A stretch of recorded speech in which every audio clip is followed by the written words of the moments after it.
d'imposer un blocus après avoir tenté d'imposer un blocus hydrique sans précédent à l'Algérie, se retrouve aujourd'hui piégé par ses propres constructions, victime d'une arrogance technique qui a ignoré les lois de la terre et du ciel. Pourquoi cette stratégie de la terre brûlée hydraulique, pensée comme un coup de grâce diplomatique, a-t-elle mené à un désastre national absolu de l'autre côté de la frontière? Comment les barrages de la discorde, censés être des joyaux de l'ingénierie, sont-ils devenus les instruments de leur propre naufrage? Je vous exhorte à regarder cette analyse avec une attention maximale jusqu'à la dernière seconde, car l'information capitale que nous allons vous révéler en toute fin de vidéo, concernant le miracle hydrique de Béchar et l'effondrement définitif du plan de soif imposé par Rabat, va totalement bouleverser votre compréhension de la sécurité régionale. Ce qui s'est produit entre janvier et février 2026 n'est pas seulement une série d'intempéries, c'est une leçon d'histoire immédiate et monumentale qui redéfinit les rapports de force en Afrique du Nord. Pendant des années, le régime marocain a orchestré avec une précision chirurgicale une politique agressive, une véritable stratégie de l'étranglement visant les agrandes de toutes les conventions internationales sur les eaux transfrontalières, faisant fi du bon voisinage et du droit humain le plus élémentaire. Le Maghreb a érigé une série de barrages frontaliers avec une intention malveillante évidente, détourner les cours d'eau naturels pour assécher les plaines et les oasis algériennes.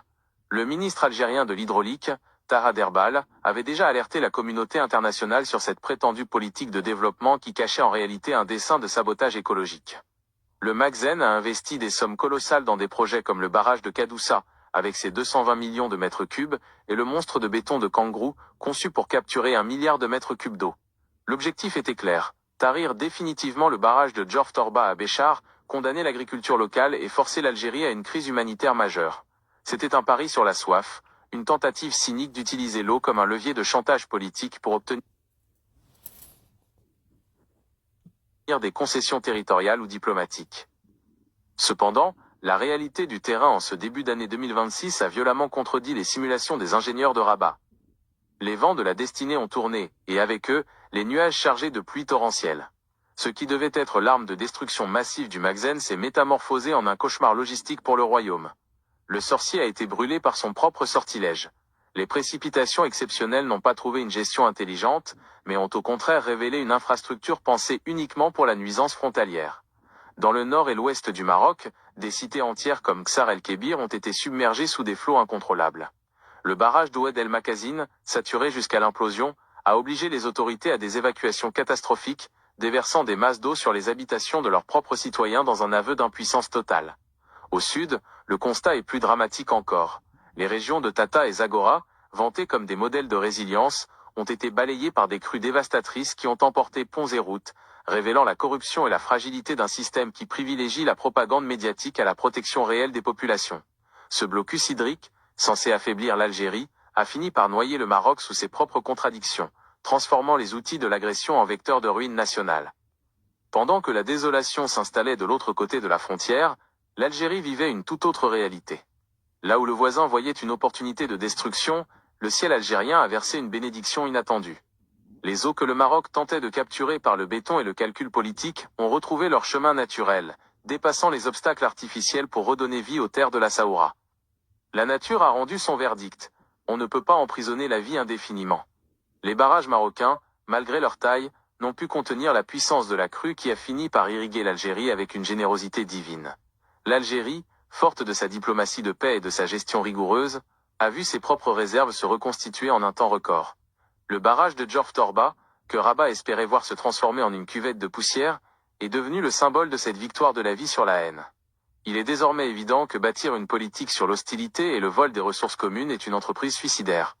Le Maroc fait aujourd'hui face à des citoyens sinistrés et une image internationale totalement discréditée par son comportement inhumain vis-à-vis des cours d'eau partagés. L'Algérie continue de tracer sa route avec une sérénité imperturbable, prouvant que sa sécurité hydrique ne dépend pas de la volonté de ses adversaires, mais de sa résilience nationale. Cette séquence climatique de 2026 restera dans les mémoires comme l'instant où le mur de la haine a été emporté par les torrents de la vérité. Mais au-delà de ces images de détresse d'un côté et de prospérité de l'autre, il y a une réalité technique que personne n'avait osé publier jusqu'à présent. Pourquoi le plan de Rabat s'est-il effondré aussi lamentablement? Comment une infrastructure d'1 milliard de mètres cubes a-t-elle pu échouer à bloquer l'eau vers l'Algérie? C'est ici que réside la clé de toute l'affaire. Nous arrivons au cœur de notre enquête, à cette information que vous n'entendrez nulle part ailleurs, et qui démontre que la souveraineté algérienne est protégée par des réalités physiques que le Maghreb a sous-estimées. L'information capitale, celle qui change absolument tout et que nous vous révélons en exclusivité, est la suivante. En l'espace de seulement 48 heures, le barrage de Djorf Torba à Béchar a réalisé un saut historique, passant d'un état de sécheresse totale à un remplissage record de 250 millions de mètres cubes. La vérité est que la force de la crue a été telle qu'elle a créé un phénomène de contournement naturel des barrages de Kadoussa et Kangrou. L'eau a forcé son passage par des voies souterraines et des lits de rivières secondaires que les ingénieurs marocains croyaient avoir condamnés. Ce miracle hydrique signifie que l'Algérie a sécurisé ses réserves pour plusieurs années, rendant les milliards de dollars d'investissement marocains totalement caducs et inutiles. Le blocus a échoué lamentablement, l'Algérie est irriguée, ses nappes phréatiques sont rechargées, tandis que le Maghreb se retrouve avec des infrastructures de blocage qui ne servent plus qu'à inonder son propre territoire et à accumuler de la boue. C'est la preuve ultime